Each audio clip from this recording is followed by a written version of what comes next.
بسم الله الرحمن الرحيم، والصلاة والسلام على المبعوث رحمة للعالمين بالقاسم محمد وعلى آل بيته الطيبين الطاهرين.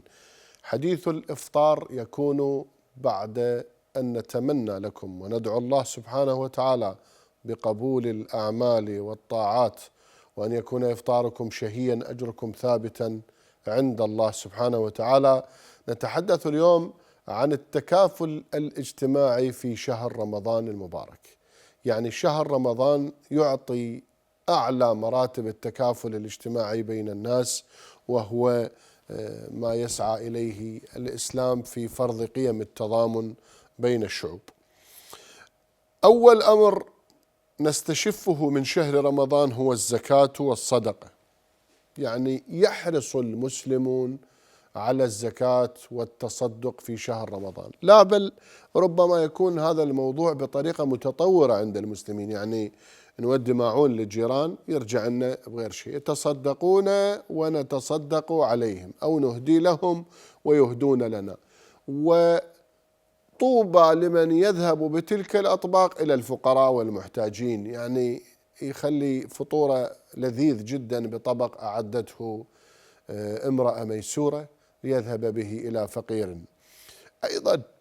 أيضا أمر آخر بالتكافل الاجتماعي، أكو عندنا بشهر رمضان شيء اسمه إفطار الصائمين. هاي الموائد العامة، يعني موائد الإفطار. يعني كثير من المساجد تسوي طعام إفطار يوميا وفيه ما لذ وطاب. وهذا الموضوع هو انتشار موائد الرحمن يكثر جدا في شهر رمضان، وتكثر المبادرات لتقوية هذا الموضوع.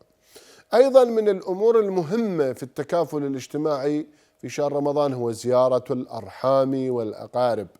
يعني ممكن هسه يقدر واحد يرتب إفطاره في مكان، حتى ولو مرة بالأسبوع، حتى لو يسوي هذا الموضوع بشكل غير دائم في شهر رمضان المبارك، لكن يكون يسعى إلى أن يكون شهر رمضان جزء من التواصل مما يقوي روابط العائلية والاجتماعية. أيضا المساعدة والتطوع، لأنه نشوف مشاركة عديد من الأفراد والتجمعات بحملات تطوعية لمساعدة بعض الناس تفقدهم. وهناك أمر أيضا مهم هو التسامح والمغفرة. يعني شهر رمضان من أكثر الفرص لإبداء حسن النية والمسامحة والغفران، لأنه شهر الطاعة والغفران. أيضا لدينا مبادرات ممكن أن تكون هي جزء من التضامن الاجتماعي في شهر رمضان، من خلال تفقد الطلبة أو تفقد الناس المحتاجين. ولعلنا إذا أردنا أن نختم بشيء أو يكون هو الخاتمة، فنوصيكم خيرا بعوائل الشهداء.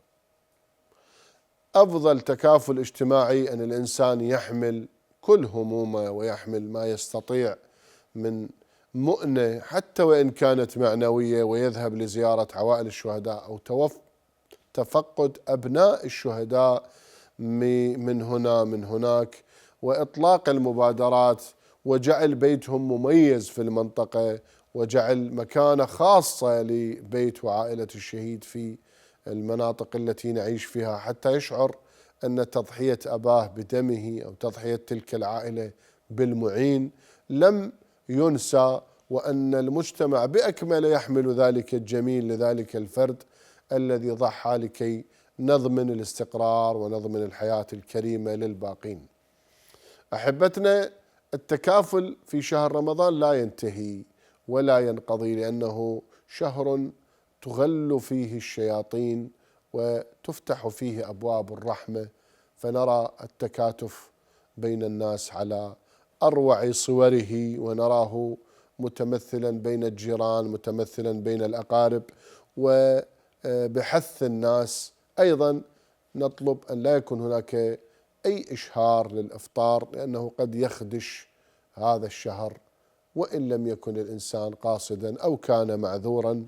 لذلك هنيئا لنا ولكم صيام هذا الشهر وقيامه، سائلين المولى أن يتقبل منا ومنكم صالح الأعمال. والسلام عليكم ورحمة الله وبركاته.